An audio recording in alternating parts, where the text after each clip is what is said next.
بسم اللہ الرحمن الرحیم۔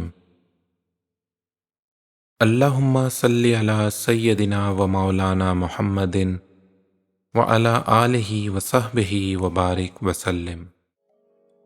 حضرت خواجہ قطب الدین بختیار کاکی رحمۃ اللہ علیہ۔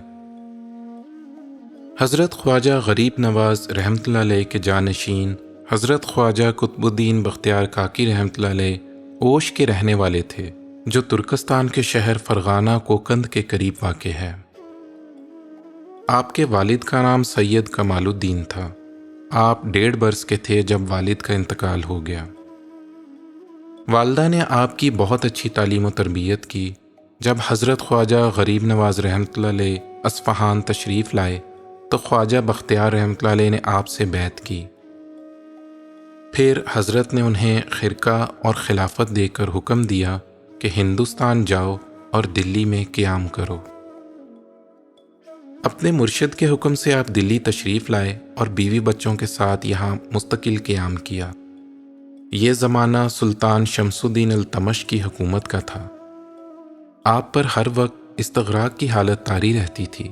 جب اہل دنیا آپ کے پاس آتے تو حضرت کبھی کبھی عالم استغراق سے باہر آ کر ان سے بات کر لیا کرتے تھے۔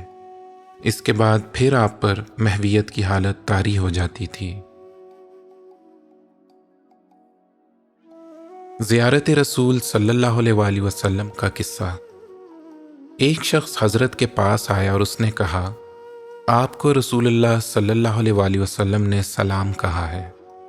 آپ یہ بات سن کر تعظیم کے لیے کھڑے ہو گئے اور پوچھا، حضرت صلی اللہ علیہ وآلہ وسلم نے اور کیا ارشاد فرمایا ہے؟ اس شخص نے آپ کو تفصیل بتائی۔ میں نے خواب میں دیکھا کہ ایک گنبد ہے، چھوٹے قد کا ایک شخص اندر جاتا ہے پھر باہر آ جاتا ہے۔ بہت سے لوگ باہر کھڑے ہیں اور اپنی آرزوئیں اس شخص کے ذریعے گنبد کے اندر بھجواتے ہیں۔ میں نے لوگوں سے پوچھا کہ یہ گنبد کس کا ہے اور یہ شخص کون ہے؟ لوگوں نے کہا، یہ گنبد رسول اللہ صلی اللہ علیہ وآلہ وسلم کا ہے اور یہ شخص حضرت عبداللہ بن مسعود رضی اللہ تعالیٰ عنہ ہیں۔ یہ سن کر میں بھی حضرت عبداللہ بن مسعود رضی اللہ تعالیٰ عنہ کے پاس گیا اور کہا کہ مجھے حضور کریم صلی اللہ علیہ وآلہ وسلم کی زیارت کا شوق ہے، آپ میرے لیے اندر جانے کی اجازت مانگیے۔ آپ اندر گئے اور تھوڑی دیر میں واپس آ کر مجھ سے یہ کہنے لگے، حضرت صلی اللہ علیہ وآلہ وسلم نے فرمایا ہے کہ تم قطب الدین بختیار کے پاس جاؤ اور ان سے میرا سلام کہو۔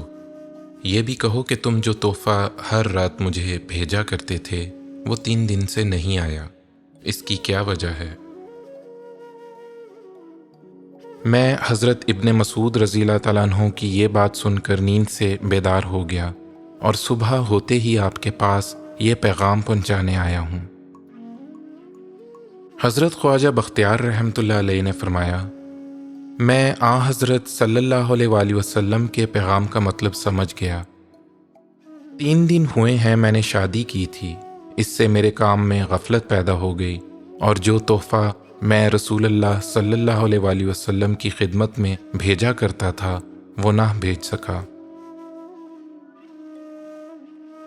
اس کے بعد آپ نے حکم دیا کہ جس عورت سے میں نے نکاح کیا تھا اس کا مہر ادا کر دو اور کہہ دو میں نے اس کو طلاق دی، وہ جہاں چاہے چلی جائے۔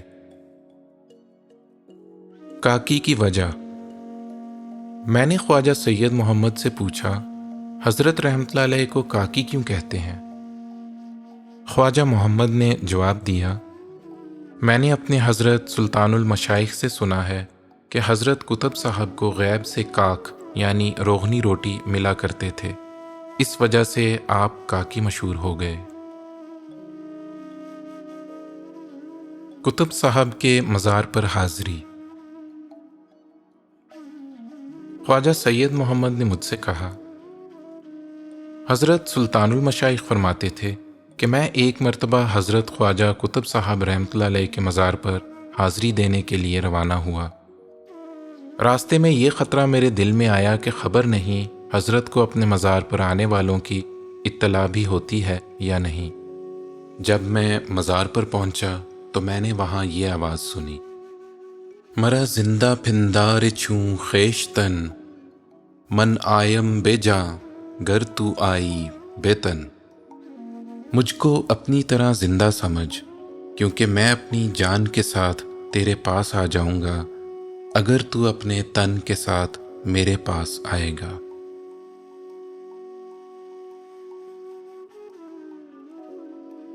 جب میں نے یہ آواز سنی تو مجھ پر ایک عجیب کیفیت طاری ہوئی۔ اس وقت سے آج تک جب وہاں حاضر ہوتا ہوں تو اسی آواز کے بموجب مجھے حضرت قطب صاحب رحمۃ اللہ علیہ کی روح مبارک کی خاص حضوری میسر آتی ہے۔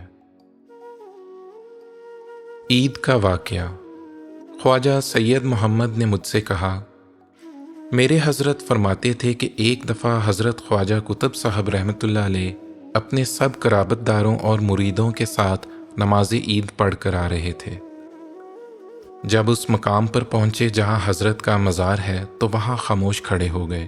قرابت داروں نے عرض کی کہ آج عید کا دن ہے، بہت لوگ حضور سے ملنے اور کھانا کھانے حاضر ہوں گے۔ آپ یہ سن کر عالم استغراق سے باہر آئے اور فرمایا کہ مجھے اس زمین سے اہل کمال کی خوشبو آتی ہے۔ اس کے بعد حضرت مکان پر آئے اور کھانے کے بعد حکم دیا، اس زمین کا جو مالک ہے اسے میرے پاس لاؤ۔ جب وہ حاضر ہوا تو آپ نے وہ زمین اس سے خرید لی۔ آپ کو وفات کے بعد وہیں دفن کیا گیا۔